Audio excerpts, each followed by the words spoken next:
bir insonni g'iybat qilishlik o'sha insonning obro'siga tajovuz qilishlik hisoblanadi.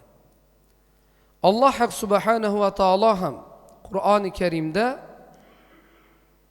aynan g'iybat haqida ham Hujurat surasi 12-oyatda shunday marhamat qiladiki: A'udhu billahi minash shaytonir rojim.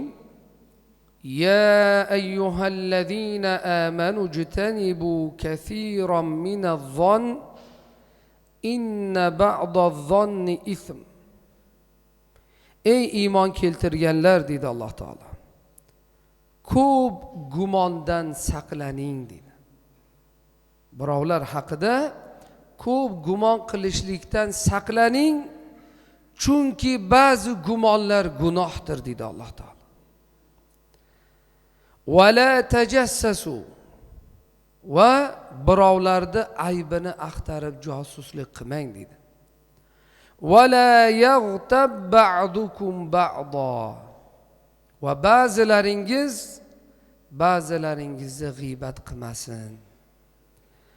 Ayuhibbu ahadukum an ya'kula lahma akhihi maytan fakarihtumuh.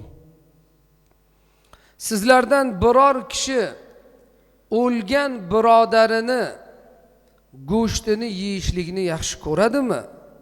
Fakarihtumuh, axir uni yomon ko'rasiz-ku dedi Alloh taolo.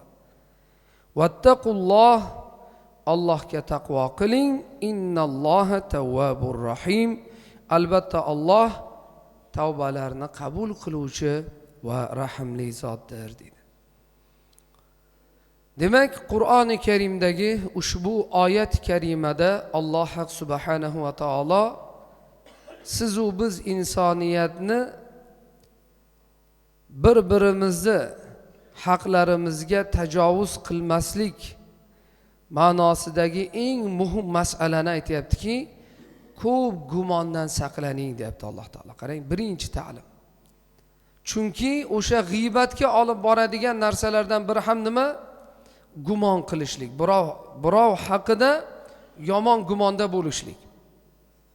Va Alloh taolo ushbu oyatda mana shu gunohni, g'iybatni nimaga o'xshatyapti? O'limtik, ya'ni birodarini o'lik jasadini yeyishlikka Alloh taolo tenglashtiryapti. Insonning fitrati o'zi bir o'limtikni qabul qilmaydi. Bir o'lgan hayvonning go'shtini sog'lom fitrat nima qilmaydi? Qabul qilmaydi. O'limtikni yeyishlikni. Endi tasavvur qiling, shu o'limtik insonni o'limtigi bo'lsa-chi. Bo'lib ham Alloh taolo bir birodaringizni deyapti. Fakarihtumu, yomon ko'rasiz deyapti Alloh taolo. Ya'ni hech qaysi insonni fitrati buni qabul qilmaydi. Lekin biz g'iybat qilayotganimizda mana shuni his qila olmayapmiz. Alloh taolo o'xshatishini qarang.